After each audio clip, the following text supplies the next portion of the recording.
Welcome to Behind the Thin Blue Line, a Whisper in the Shadows podcast.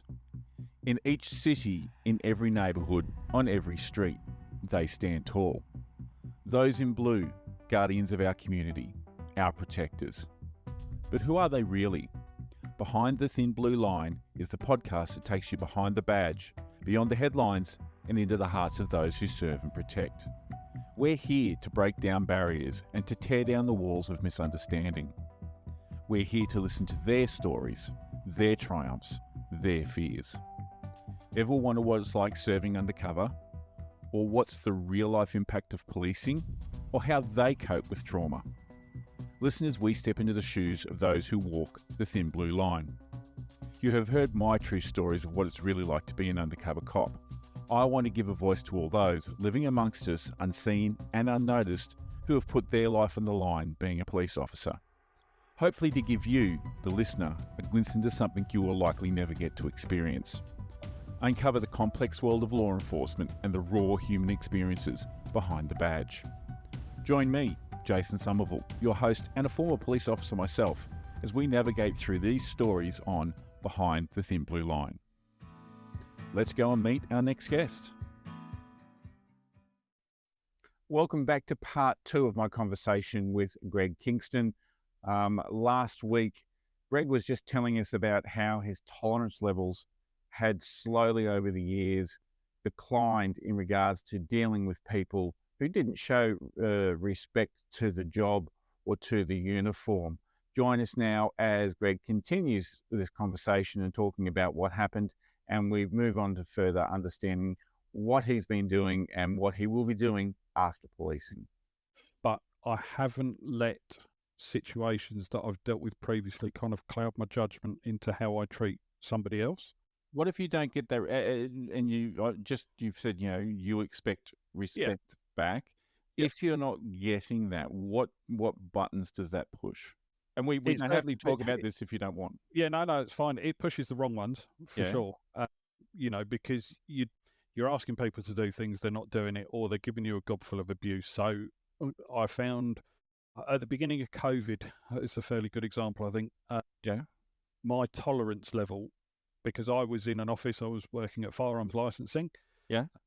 Beginning of COVID, we got turfed out of the office because they deemed it not to be an essential service at the time, was put back in uniform, went to man what we called regional roadblocks. So people weren't allowed to move outside their region in WA. And if you wanted to, you had to get basically a passport and authority to go. And it ended up that the OIC of the station I was at asked us if we'd mind doing some tasking, so the guys that were tasking could have a break and go to the roadblocks, because it was a fairly easy gig sitting on your backside for 10 hours checking everyone was coming through with the right authority. And we went to a domestic where the guy had gone wandering off with his kid in a pair of boxers, I believe it was, and she came out of the side door and just gave us a mouthful of abuse before we'd even said hello to her. And I just lost it. And I just went back off her. And there was a few Fs and a few Jeffs thrown in there. Yep. And she looked at me, called me an old C, told me that I wasn't allowed in the house, which I was quite happy about.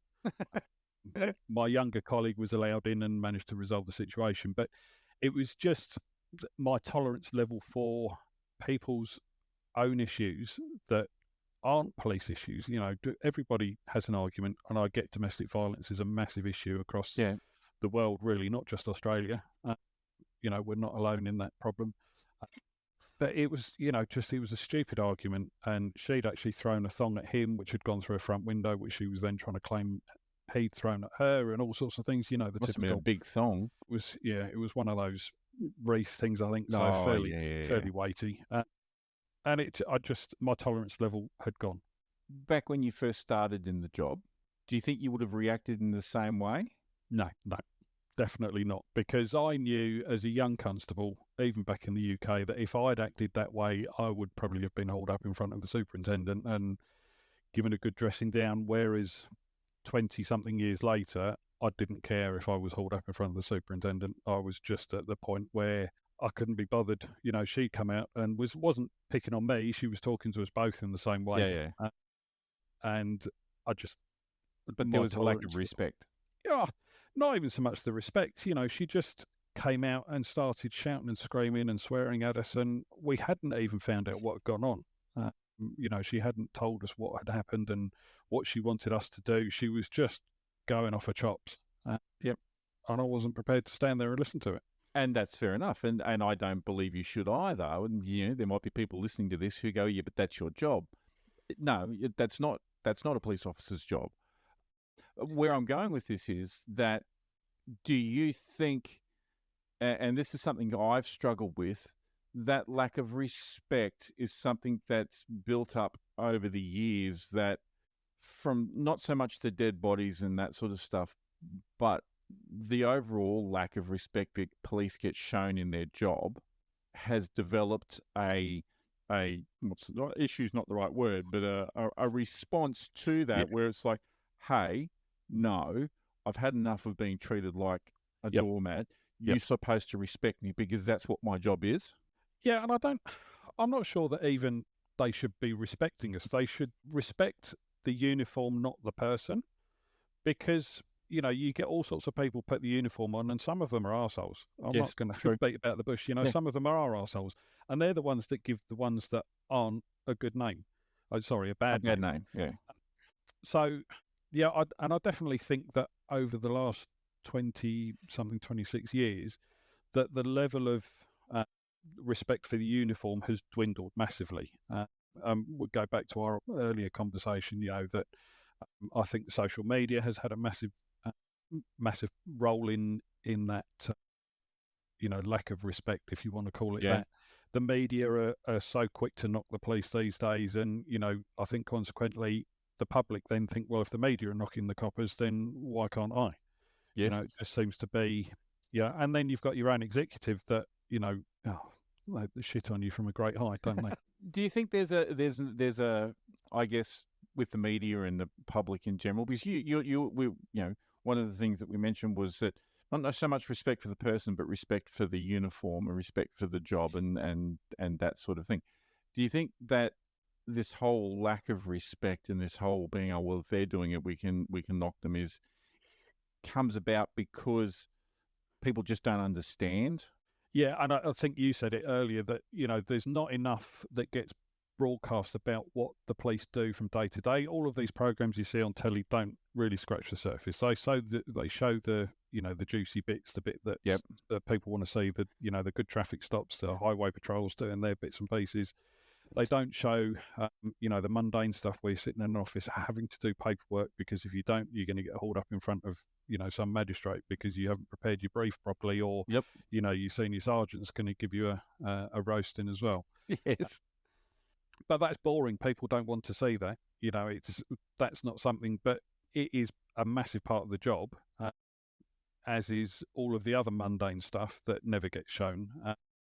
And I think if the public were a little bit more aware of more of what we did, they might have a different perception. Yeah, no, and that's very true. All right, let's change tack a little bit. Yep. When you first started, what surprised you the most about policing? Oh, what surprised me most? Going back to the boring, the paperwork. Yeah. It was back in those days before computers were really, the late 90s, computers were there, but they were fairly rudimentary. You were lucky. I had an electric typewriter, and and nine briefs were 9 carbon copies that you had to turn around and make sure you got them the right way around. You had to start again. Yeah. No, I didn't have typewriters, but we were still preparing our own briefs ourselves.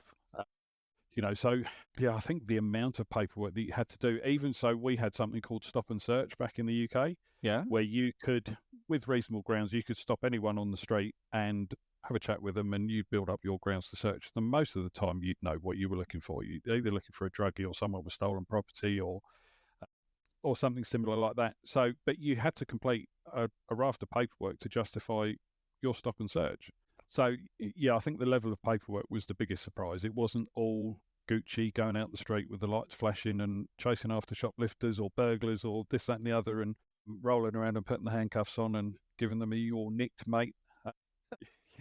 You then had, after all of that had happened, you then had hours and hours behind a desk or, staring at a screen, trying to get everything ready to a standard that was going to get a conviction. If you'd known that, do you think you would have joined? Yeah, I think so. I think the bad things that I've experienced, are far outweighed by the good things I've experienced. Okay. Now, usually around this time, I will ask you to tell some stories, and I know you've got a couple of good ones that you've alluded to. So I'll hand it over to you and tell us about some of the things that you've done that you think are really interesting or really, people would like to hear about. Okay, well, this one it's a surveillance job. When I was back in the UK, as we've talked about, I was on a surveillance team then. It was 2014 that this actual part of the operation happened. It was a long-running operation. We'd been working on it probably on and off for the best part of 12 months prior to this actual week. Yeah. And it was a group, what we called a criminal network, same here, that was importing drugs from Europe into Kent. Generally, they were coming in on trucks across the ferries into ports that weren't particularly well observed by the border force or anyone like that. So it wasn't the main one in Dover then? Wasn't the main one in Dover, no. There was a couple in Essex and further around the coast, going up the north there, that were predominantly cargo ports. And we'd worked our way through this criminal network, taking out lower players that we evidenced with either amounts of cash or drugs on them. And again, as a surveillance officer, we weren't involved in the arrest. We'd have teams that would go out and do the arrest, so we could remain anonymous. But there was a pair not far from where I first policed on the southeast Kent coast there that were the kingpins of this organisation. So we had a phone call on a Sunday from the op commander saying we need 6 people to bring the passports because we believe that subject A, I'll call him, is travelling to Holland to facilitate a drugs importation. And we had taken out the players below them that would previously have done that themselves. So that was the whole point of it, was to take out the lower players so that the big bods, the kingpins, had to do the handiwork themselves. And that's what we'd succeeded in doing. So we turned up to work. So our teams were generally about 10 strong. We would normally have a motorbike with us as well, but they were a bit pedantic with the weather conditions, so we wouldn't always have them. So we tipped up to work, and obviously we've now got, or we have still got the ability to get on a train and you go through passport control and the next thing you're in France or Belgium. So we anticipated that he was going to be using the Eurotunnel, hence the reason we were taking passports. So we had a briefing. We'd always brief in the morning about what we were going to be doing that day and what the crews were. So we were in situation on the subject's home address at 4:30 on the Monday morning. And the intel it wasn't specific enough that he was going on Monday, but we knew at some point in the next few days he was going to be travelling across to Europe. It got to lunchtime, 1 o'clock. We hadn't seen him all day. And the guys that were, obviously there was a phone tap. The guys that were on the phone said, it's not going to happen today, so you might as well stand down, go home, get some sleep, come back for the same time tomorrow. So Tuesday comes, we're back on the plot at 4:30. We go till about 12:30, 1:15, again thinking it's not happening today. He then comes out of his house and he gets in his car, drives around the local town. We observe what we believe are probably minor drug deals. And he then goes home, and we think, well, that's probably it for the day. He's done his stuff. But then about 5 minutes before stand down time, which the op commander had called at 1 o'clock, he came out with a wheelie suitcase. So we knew that we were game on at that point. Walked to the local train station and jumped on a train, and we had an operative in close that found out he was getting the train up to London to the international terminal. So our cars were fitted with covert blue lights and sirens. So those of us that weren't on the train, we put 2 on the train to control him up to London. Those of us that weren't on the train then blue light run up to other international stations on the route, and we managed to get to London before he did. So that was the whole team, plus we had 2 investigators that were travelling with us. Yeah. They made some inquiries through the Met Police, who police at the international stations, and flagged his name. So when he bought a ticket, we were made aware of where he was going and what time train he was going to be getting. So we were then bought tickets. So for the 6 operatives plus the 2 investigators, we got tickets. We were assisted through security and X-ray machines because we were wearing, body sets, covert body sets for our communications. Yep. And bearing in mind, these trains are about 25 carriages long. Our tickets were 14 carriages behind him. He was up near the front of the train and we were 14 carriages back. So fortunately, the buffet car was the one in front. So we had 2 in the buffet car that were enjoying a Coke and a sandwich on the train through the tunnel. But he goes to Brussels and he's one of the first off the train. He literally almost runs along the platform and followed by the 2 that were in the buffet car and jumps in it wasn't a legit taxi. It was one of those, certainly in Europe, that you get dodgy taxis. Yep. So he jumped in that. The 2 that got off the train behind him jumped in one behind it and followed that taxi, and it took us to some dingy district in the back streets of Brussels. So the rest of us and the 2 investigators jumped in a legitimate taxi and ended up in this dingy area and controlled a bar where he'd been seen going into. Came out about 30 minutes later, having wandered the streets for, a good 5-10 minutes looking for something. And he then got in another taxi, and we then had a loss on him because we got no vehicles. But the investigators did a good job and had got bank records from previous trips of his and worked out that he stayed at this particular chain of hotels. So we all jumped in another taxi back to this hotel, and I went in to inquire about rooms for the night because we'd thought we'd lost him. And as I was at the hotel reception desk, he came down and sat at the bar and got himself a beer. So we managed to get rooms in the same hotel, but we were still anticipating that the following day he was going to be going to Holland.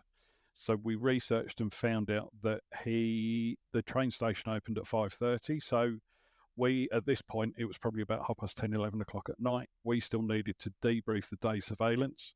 So we found a restaurant, had a bite to eat, and probably got to bed about 1:30, I would think. And we're then back up and ready at 5:30, covering the ticket office. And we had one in the hotel lobby with a laptop, looking like they were waiting for a business meeting or something. So about 10 o'clock the following day, so this is now Wednesday, he came out, wandered around the local area, didn't make any moves towards the train station.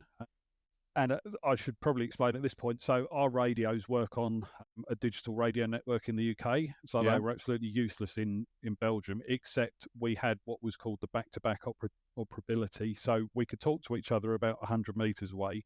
Yeah. But it was affected massively by things like electric power lines, train lines, buildings, the topography around. So we really weren't able to communicate with each other. And the other thing is we didn't have charges for anything because we were only expecting to go for a day and literally be back. We were handing over to Dutch surveillance who were ready to receive him. So we had nothing. We didn't even have a change of clothes other than maybe a spare pair of jocks or something. So he wanders around, and early afternoon, he actually walks out of the train station and meets with a English registered vehicle that hands him an envelope and drives off. It was just literally a handover of an envelope, and he drove off. And later intelligence told us that was a debit card that he'd been brought by one of the other players back in the UK because he was trying to hire a car to get to Holland. And it also turned out that backstreet dinge place that he took us to when he first arrived, they had dogged a car up there. But because Brussels is the head of, or the centre of the European Union, if you like, they're very strict on security, and this car had been sat for 2 weeks with no movement, so they picked it up and taken it away. So had he got that car, our day would have been, unless we'd managed to get a taxi that was prepared to go to Holland, our day would have been over even more quickly. Anyway, so going on, he went into a couple of car hire places and had obviously used what we now know was this debit card, but they wouldn't take it because they require credit cards. So he wasn't having a good day, was he? He wasn't having a good day, no. And he was constantly on the phone, and our guys back there were eventually coming through to us saying, he's trying to hire a car and he can't because he's got a debit card. The investigators made an approach to one of the car hire places, and they told them that there is one place or a couple of places will accept cash or debit cards. So we were still anticipating that he was going to try and hire a car, but eventually he went back to the hotel and sat down at the bar again and looked like he was in for the night. So we'd booked out of that hotel in the morning. So we were now without room. So we then had to go and find another hotel. We didn't really want to stay in the same hotel as him again. So we found another hotel a short distance away, but we're back on the ground at 5:30 the following morning. So this is now Thursday to pick him up. Did you go to a place to buy some clothes? Yeah, so the op commander sent 2 of the operatives off. So there was 5 guys and 1 female. Yep. She was allowed to go off on her own and buy her own pants and bra, but they essentially said, right, we've got a couple of guys that are probably XL, 2 that are large, and 2 that might be medium. So we'll just go and buy, 6 T-shirts of various sizes and 6 pairs of jocks that are various sizes and pairs of socks to do us all. But, the big thing about surveillance is that you need to change your appearance. And we only had 1 coat. We only had 1 kind of outer layer of clothing. So we were kind of really flying by the seat of our pants almost because we weren't able to change our appearances that much. But so we got clothes, but we're all running on fumes really because we've had a very long day the first day. The second day, again, we were covering the train station until last knockings, which was about 9 o'clock at night. We then had to do the debrief again, and we were back again at 5:30 the following morning. So there was something that was applied for before we even left the UK called an Article 40, which it's twofold. It gives us the authority to deploy abroad, but it also should not force, but certainly request the assistance of the police from the country that you're in. Yep. So the investigators got hold of the police in Brussels and they basically told us where to go, but they might be able to bring us chargers for our radios, which it turned out they didn't fit. They didn't use the same stuff, even, trying different, those charging that you get with multiple adapters on. So they didn't work. So Thursday came, we're absolutely hanging. Myself and one of the other operatives was watching the train station, and lo and behold, mate boy comes out. We get the heads up that he's left the hotel. And he walks into the ticket office and buys a ticket for Bruges, which is on the way to Holland, but it's not the international train or the train that would have taken him to Holland. So again, we're on a magical journey, who knows where. So we all pile on the train to Bruges. We get off. Our man jumps in another taxi and disappears as soon as he's off the train. 2 manage to get in the taxi. Sorry. Not 2, 4 of us. We all pile in the taxi behind and do the old film words of follow that cab. Yeah. What did the cab driver say when you did that? It was quite funny, actually, because this cab driver was fairly switched on, and he was like, are you James Bond? And it was like, no, we're not James Bond. We need you to follow that taxi, though. And he was doing a couple of red lights, which he shouldn't have done. And we said to him, look, don't get in trouble for us. And he turned around and pointed to the taxi sign, the authority that they have. It was laminated in his car. And he went, well, this feels like James Bond because my taxi number is 007. That was quite an amusing little aspect of it. But because of traffic and traffic lights, we eventually lost our bloke. But the taxi driver actually got onto the base and spoke to them and said, where's this taxi gone? And he led us to a hotel that bordered the motorway that would take you to Holland if you had a car. So we pulled up in the taxi to see our man walking up the hotel steps into this taxi. So this is obviously a prearranged point that he's now been told to go to, yeah. Yep.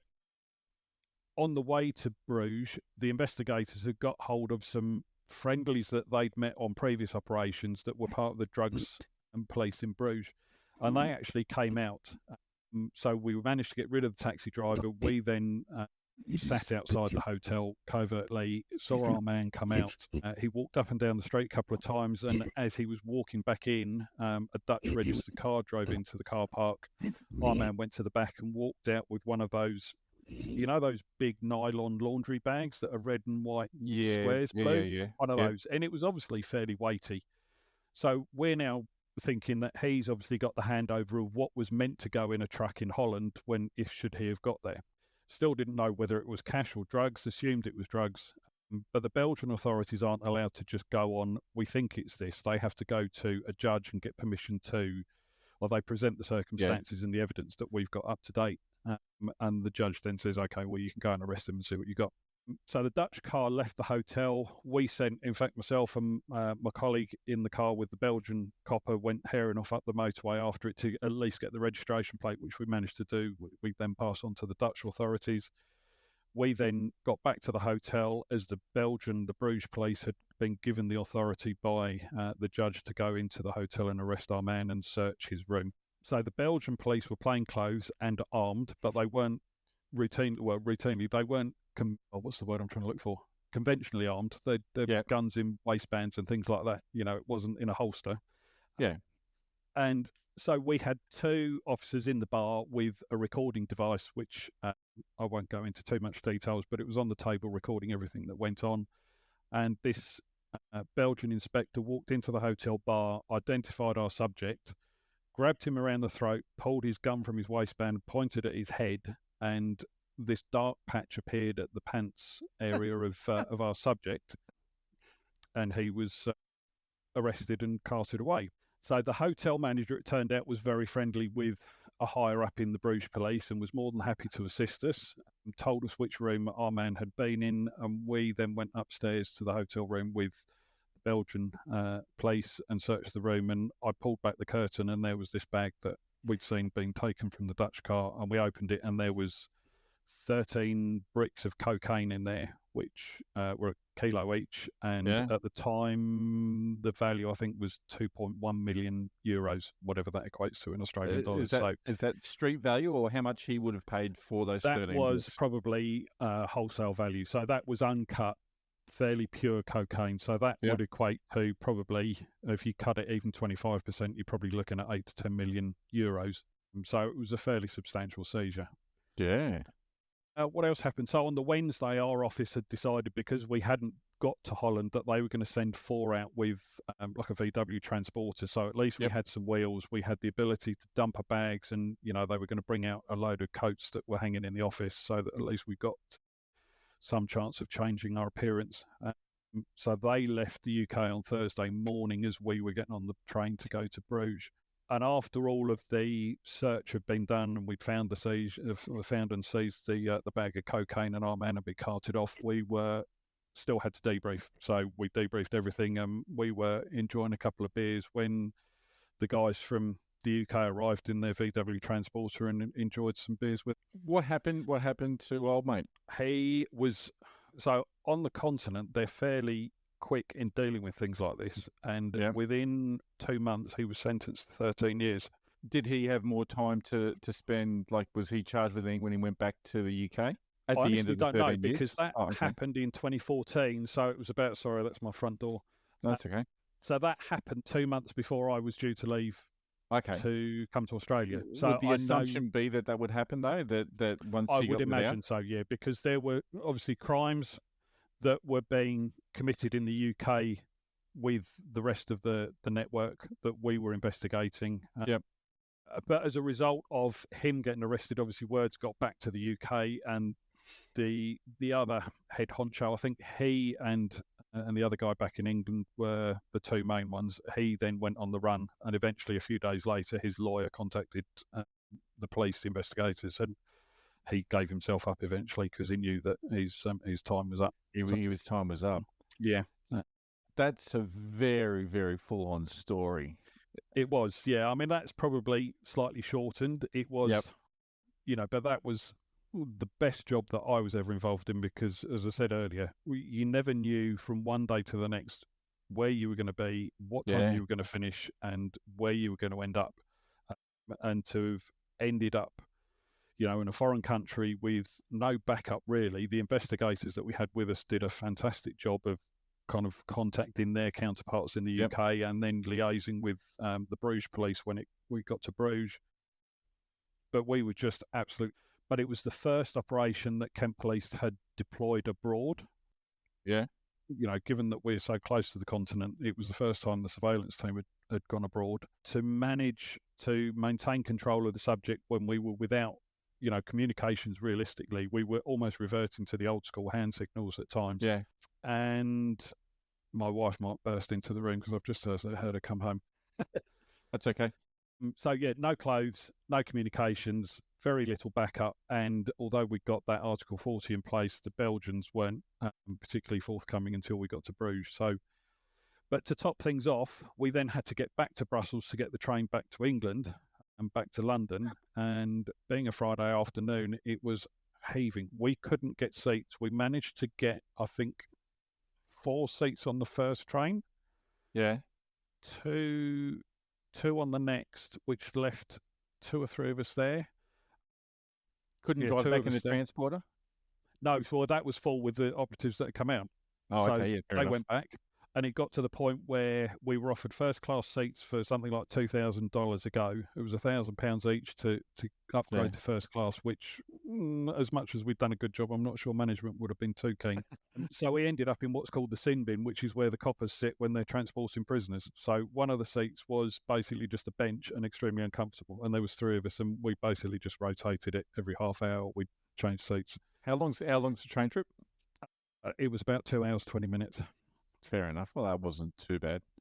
No, that's a great outcome. It was a fantastic operation by the sounds of things. Yeah. A couple of things I sort of want to go over, but I guess one of the things I want to talk about is if someone came to you for advice to join the job, what crucial trait do you think someone needs to join the job, and what advice would you give them? Difficult in this day and age when there's so many leaving, but there's still plenty of good people out there that do want to join. Yeah. You know, you've just got to be open to experience different things. I think being honest and trustworthy is one of the biggest traits you can have, because if you can't be honest with yourself, then, you know, and your colleagues, then you're not going to be honest with what you're preparing for court. And that's where a lot of things fall down. And I think you need some life experience before you join the police.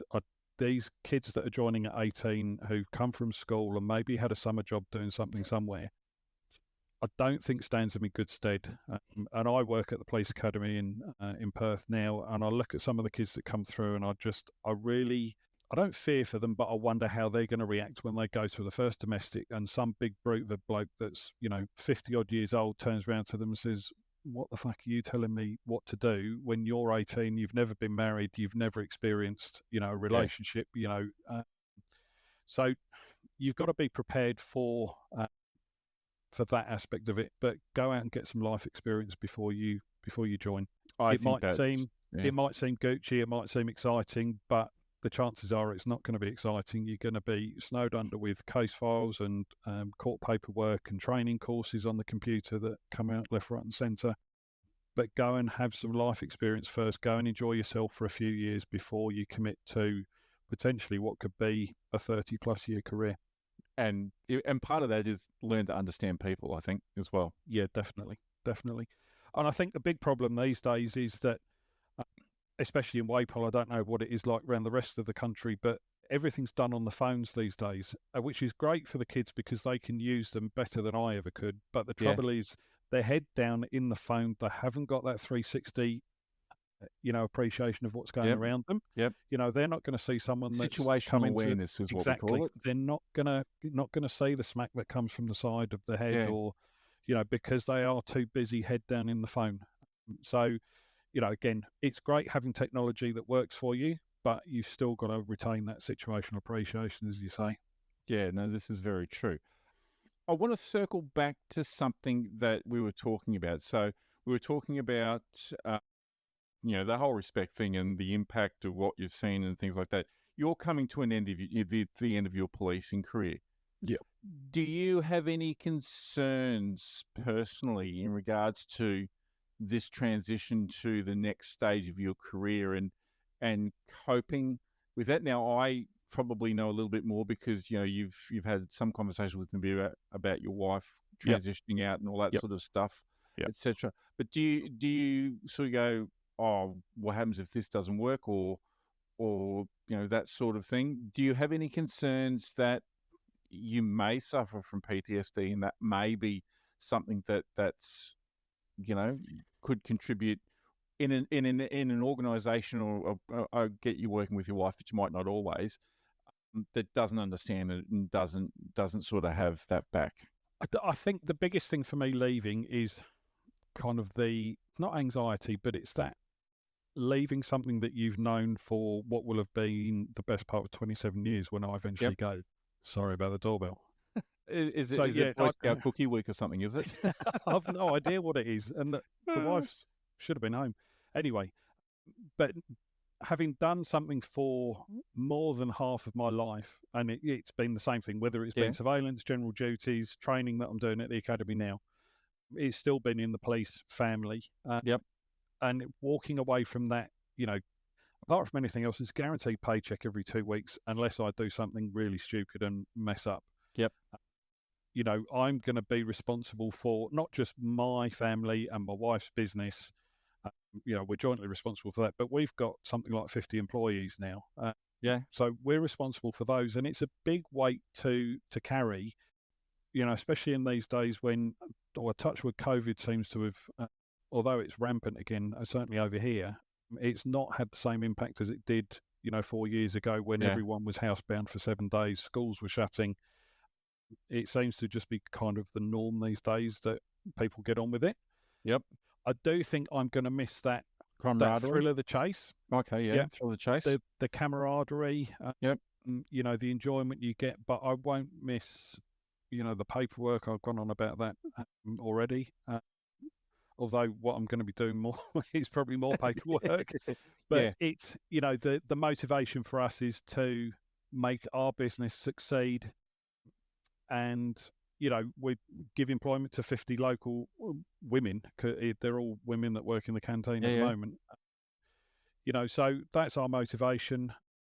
And the feedback that we're getting from the schools that we're in, especially one that we've just opened recently, is great. And it's a great motivator. I'm not going to miss seeing the more gruesome side of things and dealing with the idiots and the arseholes that you do in policing. Touchwood, we don't seem to have too many in the canteen operations. Well, that's good. As far as PTSD, I think I've spoken to you briefly about what happened with my wife, and I know she has said she's happy to speak with you at some point in the future. That'd be great. But having gone through PTSD with her, what she suffers, and I know PTSD varies from person to person. I, even given what I've seen, I do have flashbacks to things, but it doesn't affect me for more than maybe half an hour. There's one that will stick with me to the end of my days, and that was a 6-year-old baby that I had to do mouth-to-mouth on. And that does, if I think about it for too long, it does affect me. So, yes, I have got PTSD. And I've kept the card that the mum wrote to us after the incident. And again, that's something that I will keep forever. I won't ever be able to let that go. And it was over here in WA fairly early on in my service over here. And that was one of those where you go home and you just give certainly your kids a big hug. And that's when Kate, with her experience of PTSD, just kind of, when the kids had gone to bed, sat me down and we talked through it. And she went, I'm always here, as I had been for her when she went through her PTSD. But what Kate went through is something else, and I'll let you talk to her about that. But having gone through that process with her, I think it's helped me deal with issues that I've encountered. And other than, a few flashbacks and certainly that situation with the 6-year-old, I don't really dwell on things too much. So I count myself lucky that it hasn't affected me much more than that. And that is very I guess one of the things you've touched on there, and this is something that I ask everyone in regards to, if people are listening to this and they go, you know what, I can relate to that, I'm feeling that way, or I've got these things, what's the one bit of advice that you would give someone in that situation? And I think you've spoken a lot about when you were talking about with your wife there, but don't bottle it up. Just don't bottle it up, because I think if you do, then it just becomes a bigger and bigger issue in your own head, to the point where it can start to cause issues. And talk to somebody, whether that's a professional therapist, a colleague at work that you trust and you get on with, and that was either, at the job with you, or knows what you're going through, or, you feel comfortable talking to, or go and see your GP and tell them how you're feeling, because, we know how big a problem mental health issues are these days, particularly for emergency services, not just the police. There's other emergency services out there that deal with as gruesome situations as we do that affect them. Yep. But yeah, the mental health side of things, and it's not just in emergency services, it's right across society. Yes. The push for people to talk to people, I think is right, that it is getting the attention that it is. No, and that's very good advice. All right, look, what we might do is wrap it up there. I really appreciate you opening up and having a conversation with us about your time in the police and obviously some of these other things. What I'll do before we wrap up is I will leave the last comment to you. Oh, no pressure. Look, I just think you've got to enjoy your life, however that comes.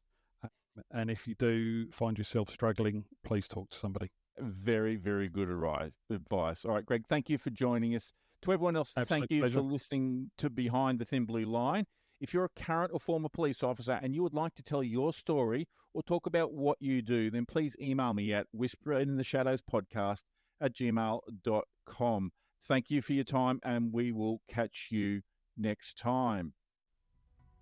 Thank you for joining me on Behind the Thin Blue Line, where I have conversations with current and former police officers and they get to tell their stories. I hope you've enjoyed that episode. In the next episode, we'll again explore the human side of policing through more conversations with police officers from around the world. Please make sure you subscribe to the podcast so you never miss an episode. Lastly, if you're a current or former police officer, I would love to chat to you about your experiences, or if you're feeling dangerous, tell your stories on my podcast. Please get in contact by my email, which is whisperintheshadowspodcast@gmail.com. I look forward to you joining me next week.